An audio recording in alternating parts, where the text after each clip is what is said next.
Bom, eu queria dizer o seguinte, para começar, parabenizar o Miguel por esse trabalho maravilhoso que ele está fazendo de recuperar a memória desse grande músico que foi Valtel Branco. Eu estive pesquisando, né, quando o Miguel me convidou para fazer essa entrevista, quis pesquisar alguma coisa sobre o Valtel, porque eu gravei muito com ele, tem uma gravação com ele que é com 8 cellos, e que ele fez questão de no disco colocar a minha liderança no cello ensemble. E eu, assim, eu tenho um livro de verbetes sobre a música e os músicos brasileiros. Então, claro, fui na letra B de Branco e não encontrei absolutamente nada sobre o Valtel. E olha, ele foi uma pessoa maravilhosa, um excelente músico, né? Excelente violonista, até porque ele não estudou com nada mais, nada menos do que André Segovia. E o Valtel, fomos muito amigos, porque eu entrei para a Globo em 1971. Ele já fazia parte da equipe de arranjadores, ele, Radamés Nathalie e outros mais. Depois veio o Chiquinho de Moraes, que é outro excelente músico, mas, em princípio, eu fiquei muito amigo dele. Ele andava sempre com uma pessoa interessantíssima, que era o Otávio III. E daí fizemos uma amizade muito grande, e ele, a gente saía para lá, para cá, enfim, gravávamos muito extra, TV Globo, e ele então me presenteou com esses 2 shows, o de Mansinho e o Ring, e me dedicou, né? Mas eu era um caboclo danado, porque eu não tinha tempo nem para cuspir, porque em 66 a Sinfônica me contratou, porque ela entrou na fase de fundação da Orquestra Sinfônica Brasileira, né, FOSB, porque nessa época vinha a turma do Teatro Municipal, ela estava em crise sempre. Até passar a fundação era uma orquestra totalmente em crise, né? E era uma orquestra importantíssima no cenário musical brasileiro. Eu entrei em 66, né? Ainda era o Eleazar de Carvalho o maestro titular, o Isaac era assistente do Eleazar.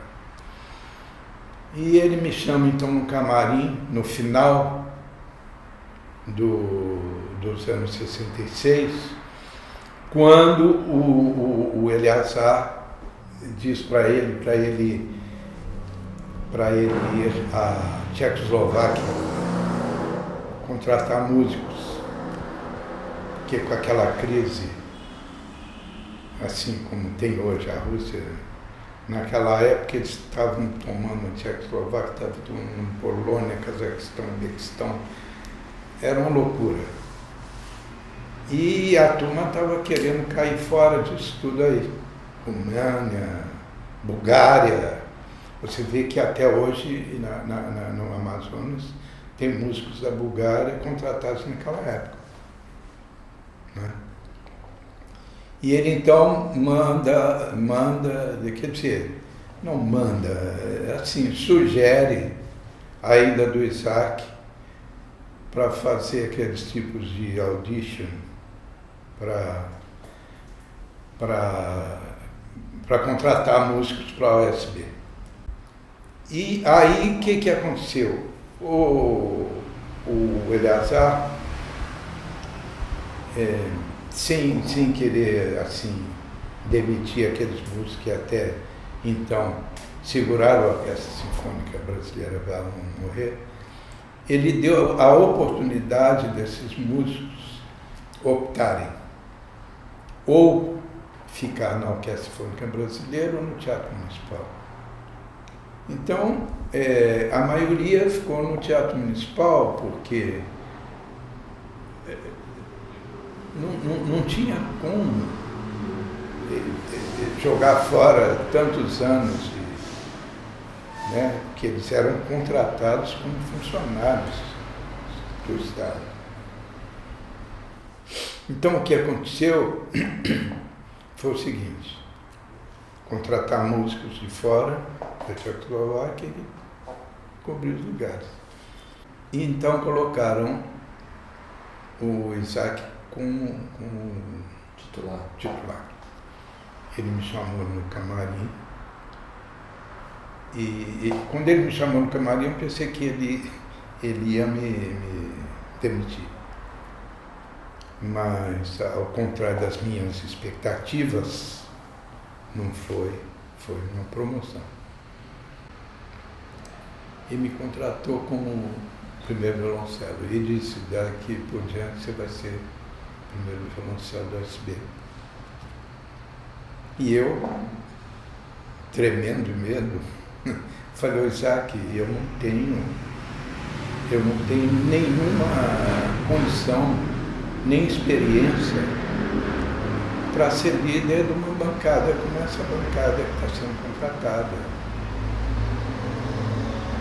Ele vira para mim e disse, olha, experiência adquire-se. E eu confio na sua capacidade de resolver esse problema. Tá bom. Aí eu aceitei. Né? Eu não estava tomando lugar de ninguém, porque os do Teatro Municipal foi o que eles resolveram. Né? Quando veio o Pipa, lá da Tchecoslováquia, havia um revezamento entre eu e ele. E assim foi. Assim foi. E eu, então, fiquei como primeiro cello. Né? Primeiro concerto, eu apavorado, porque o teatro cheio, era a primeira apresentação da orquestra como fundação. E ali eu fiquei. Fundei a Orquestra de Câmara do Brasil, que era com José Siqueira, o diretor. E assim foi. E eu entrei para essas coisas todas, fazendo tudo isso. Naquela época, o sistema de gravação era incrível, porque você tinha todas as tendências musicais a partir da Bossa Nova, do advento da Bossa Nova. Né? Tinha a Bossa Velha, com Nelson Gonçalves, Altemar Dutra. Né? Eu fiquei também como funcionário da Odeon, que era uma companhia importantíssima inglesa. Né? Fiquei lá por um ano, depois saí de lá, fui para Polygram, que antigamente era Philips. Eu estou te contando esse arcabouço para que você entenda o meu encontro com o Walter. Então, eu gravava assim, terrivelmente. Numa dessas gravações, ele liga para mim.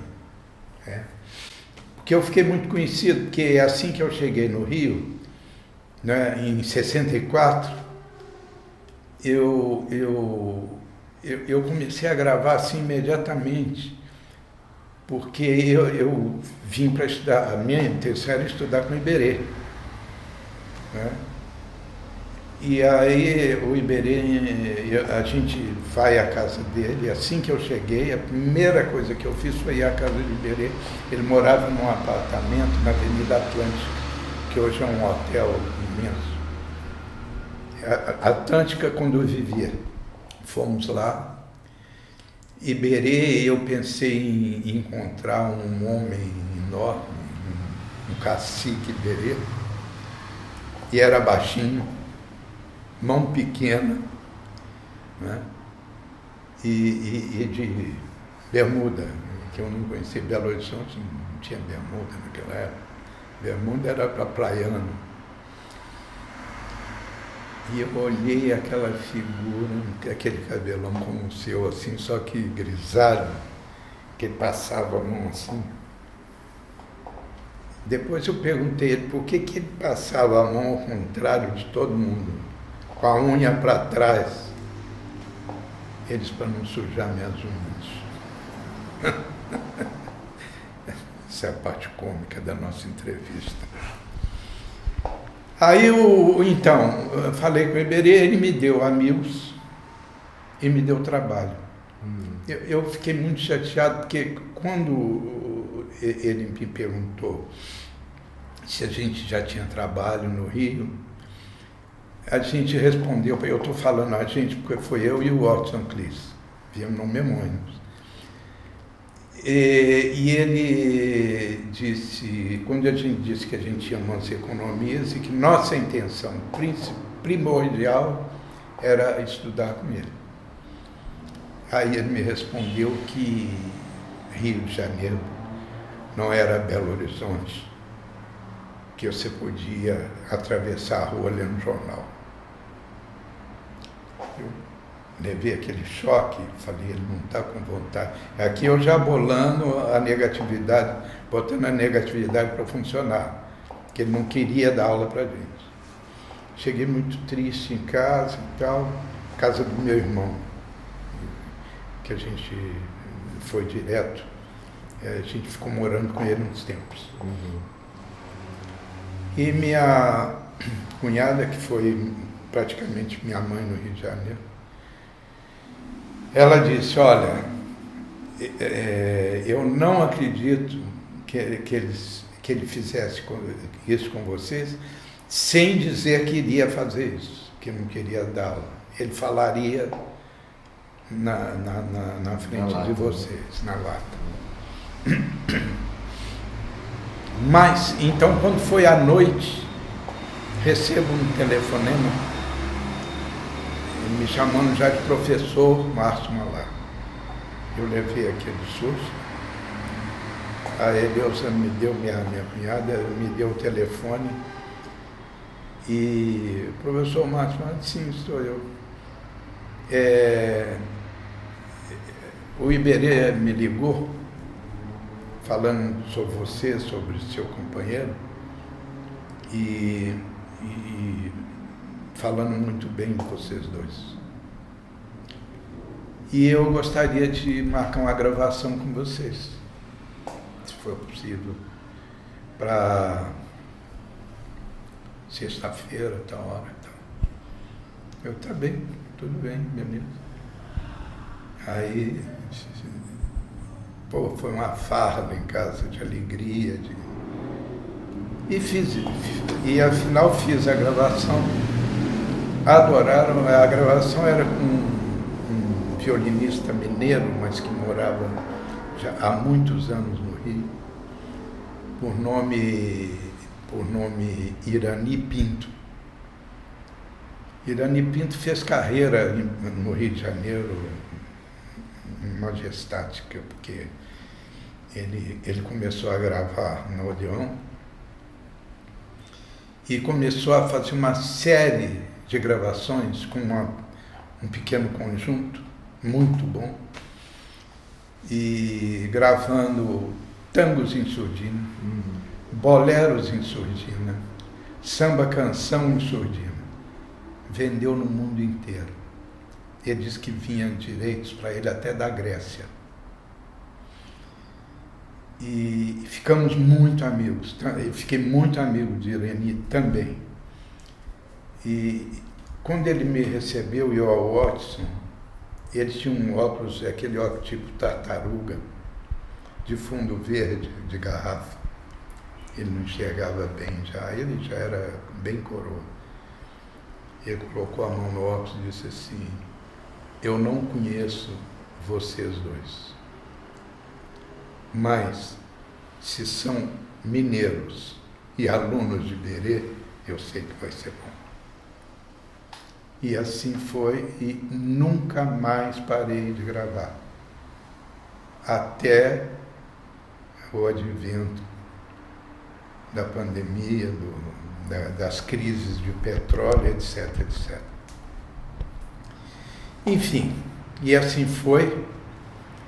E numa dessas, essa mesma pessoa, esse mesmo senhor que eu tenho, assim, o coração muito aberto e de gratidão por ele também já partiu, ele me chamou, quando estava formando a Globo, me chamou para a Globo.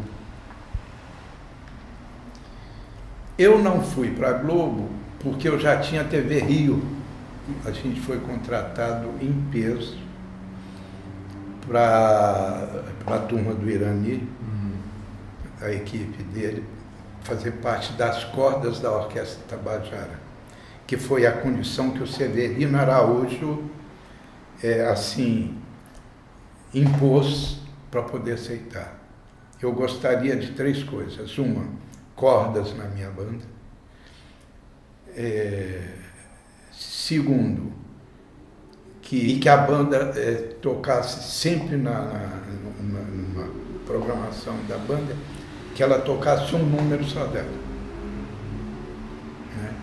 E que essa banda se mantivesse dessa forma sempre. E eles toparam.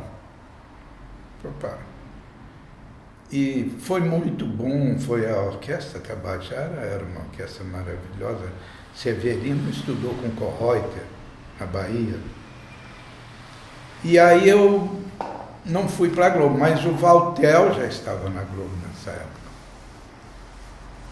Quer dizer, estava montando a Globo, porque o Irani também foi convidado. Né?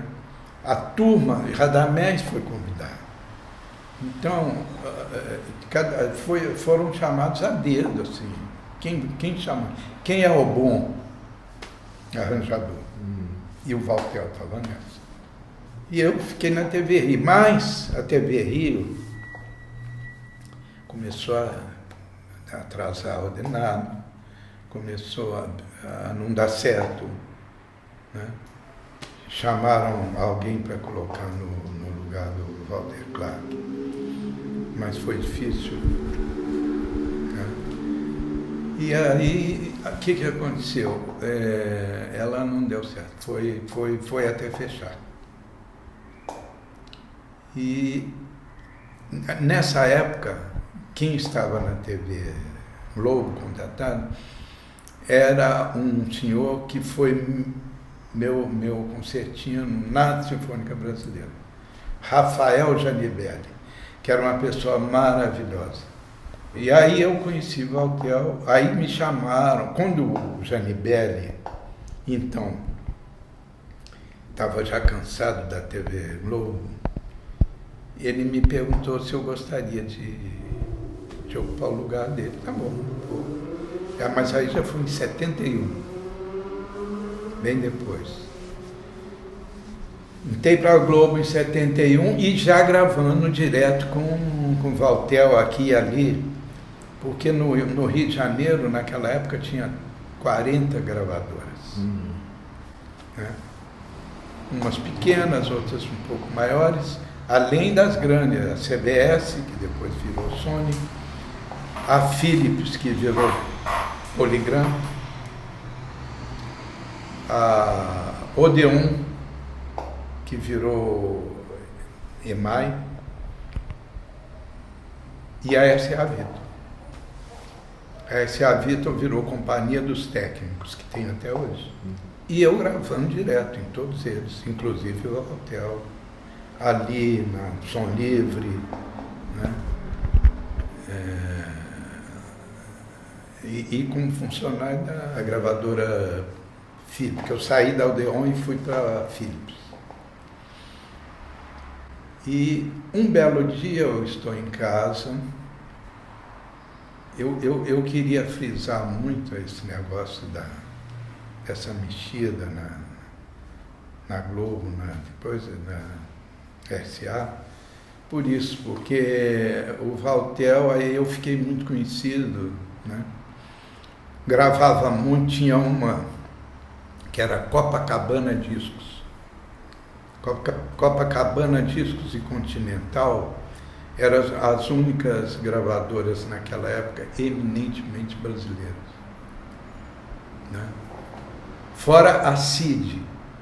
A CID era uma bem pequena, que ela importava assim, gravações interessantes e distribuía. Era quase que uma distribuidora. Depois virou gravadora também, né?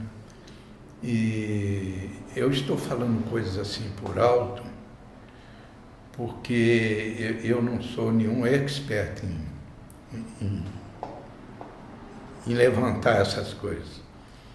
Mas é o que eu vi, o que eu senti e o que eu participei, né?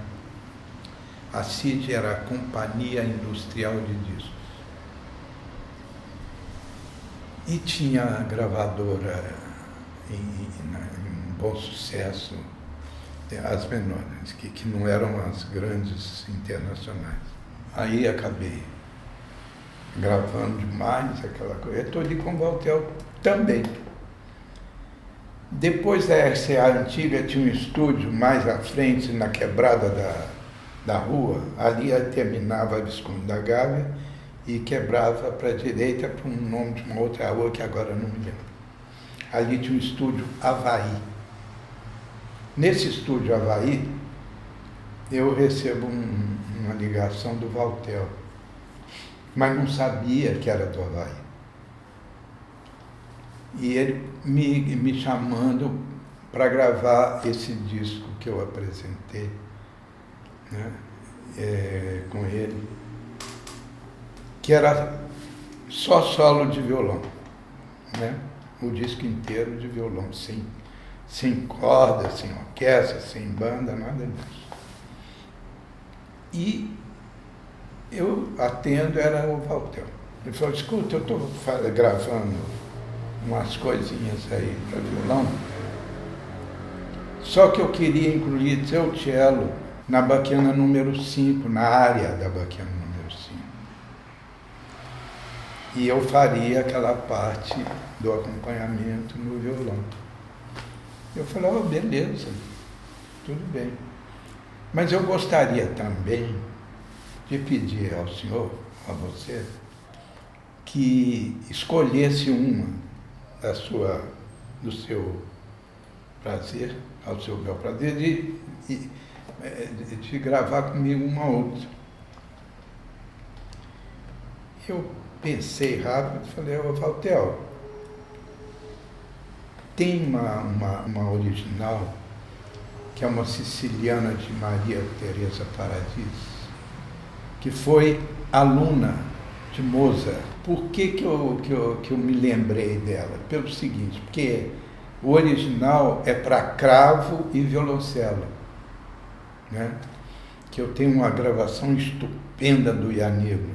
E o que é interessante, que eu achei interessante, é você, apesar do seu disco ser só de violão, pode incluir uma viola de 10 cordas, né? Porque aquelas cordas duplas da viola vão te remeter ao cravo. Ah, maravilha, maravilha. Ele tinha aquela voz sempre miudinha, linda. Eu até me emociono quando eu lembro. E gostaria, eu acho que daria certo. Aí ele falou, então traz. Eu falei, como traz? Não, traz pra cá que a gente grava. Eu falei, mas marca um dia, porque eu não posso assim, qualquer hora. Aí ele virou para mim, por exemplo, hoje.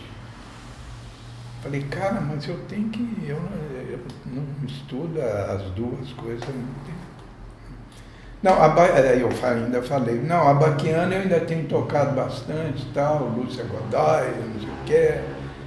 Mas quando é que vai ser? Não, agora, eu já estou gravando aqui. Vem para cá. Falei, meu Deus. Aí peguei as partes, botei debaixo do braço e fui. Cheguei lá, tinha um posto. Tinha ou tem, não sei, do lado direito, onde a gente estacionava o carro. Depois tem uma história, que é uma doçura de história sobre o Valtel, que eu não sei se é verdade. Eu não consigo acreditar que seja verdade. Mas como várias pessoas conhecem essa história, eu acredito que sim. Porque tudo com ele era possível. Ele era um garotão assim, como eu vou te dizer, simplório. Eu estudei assim, com Segovia, uns tempos, era assim. Né? E aí eu fui para lá e gravei com ele. O disco. Porque comigo a coisa também tinha que ser assim, ou é agora ou nunca. E você sabe que o cara não tinha nem instante pra gente. Naquela época era tudo meio assim, de improviso. Né? Não tinha instante. Aí ele gravou lendo a Baquiana no chão. Né? Mas mais ou menos aquela área já está no ouvido das pessoas e tal, e ele como um arranjador devia ser craque nesse negócio de ouvir e guardar. Mas a siciliana ele nunca tinha ouvido na vida. Né? Se bem que também tlim, né? Aquela batida da siciliana. Eu falei, ô Valtel, repete a primeira e nem sei se eu falei com ele para repetir a segunda, não lembro agora, porque eu nunca ouvi. Eu nunca ouvi, o disco está vídeo, você pode ver que ele tá intacto, assim. Ele deve dar uma boa sonoridade, inclusive. Então, aí ficam os amigos. E então foi assim, o Valter era um simplório. Mas ficamos muito amigos, ele então me chamou para gravar esse disco. E me fez, com dedicatória, 2 shows. O de Mansinho e o Ringue. E assim foi. E assim foi a história do querido Valtel, que, por final, ele começou a ter um problema muito sério no pé, a subir pela perna, ele andava mancando muito. E aí ele resolveu voltar para o ninho dele. Ele nasceu em Paranaguá, mas imediatamente eles foram para Curitiba. E ali eles começou a desenvolver aquela coisa toda, bolsas de estudo, muito talentoso, assim como você.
E foi isso. A minha história com o Valtel é uma história de saudade, de admiração profunda, de respeito profundo.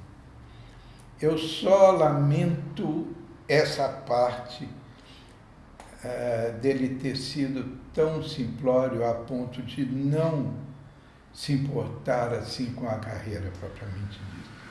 Porque ele tinha toda a chance de ser um músico lembrado nos 4 cantos do Brasil.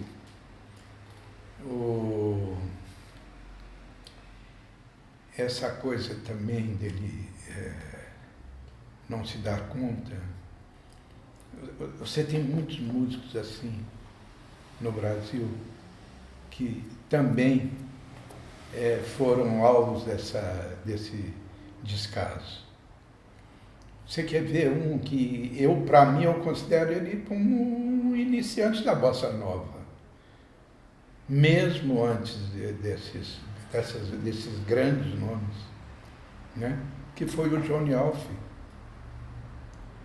Se você escutar Eu e a Brisa com ele, você vai saber muito bem o que eu estou falando. E você quer ver uma pessoa que eu não conhecia e que colocaram para eu ouvir, que é o Bola de Nieve. Não sei se você já ouviu falar nele. Cubano. Eu ouvi Bola de Nieve e comecei a chorar. Aquilo foi um tapa na minha cara. Falei, como é que eu não conhecia um cara desse? Mas não é porque eu não conhecia. Porque ele não se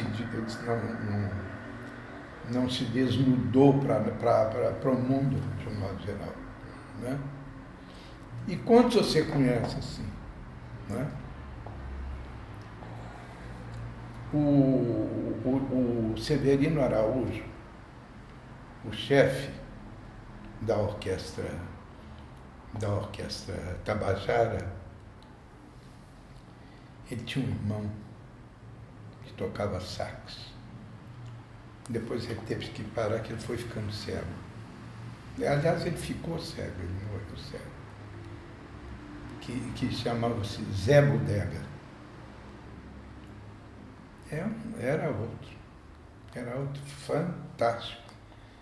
E vai por aí, você tem vários músicos assim aqui no Brasil, né? Enfim. Que acabam deixando de tocar por causa disso. Eu segui a carreira de músico de orquestra. E uma coisa que eu não abri mão também foi música de câmara. Eu falei, eu não abro mão dessas duas coisas, que foi onde eu comecei. Né? E, por exemplo, quando eu comecei a estudar violoncelo lá em Belo Horizonte, com 2, 3 anos de estudo, eu estava fazendo seresta. Minha mãe, sexta-feira, 10 horas da noite, eu saía, né, para fazer seresta. E ela dizia assim, olha lá o Márcio, vai para Macumba. Já vai o Márcio para Macumba. Aí voltava às 4 da manhã, 5, 17 anos de idade, 18, com uma turma de maluco à minha volta. Eu era o mais jovem do grupo, mas os outros tinham 50, 60. O cantor era maravilhoso, né? Mas eu estou me estendendo mais falando sobre mim do que sobre o Valtel. Mas a minha escola foi assim. Sim. Seresta, gravação, shows, né? Com Wagner Tiso, nós inauguramos o Canecão com o primeiro show, que foi Maísa Matarazzo. Ficamos um mês no Canecão. Era Paulo Moro regente, e ele dividiu os arranjos entre Wagner Tiso. Eu fiquei 48 horas sem dormir. Sim, eu queria contar essa loucura toda, porque essas coisas que me foram dirigidas a mim não é só isso. Eu tinha um cego em Belo Horizonte que me dedicou uma obra linda, né? Não pude fazer. Ele faleceu, não pude fazer. Eu vou te dar essa obra para você fazer também. E quero que você ponha o nome dele assim, em evidência. Enfim, é isso. Espero que eu tenha... Agora eu vou falar para cá. Posso? Espero que eu tenha arrancado do fundo das enchentes de Curitiba o nome Valtel Branco, para que as pessoas conheçam ele melhor.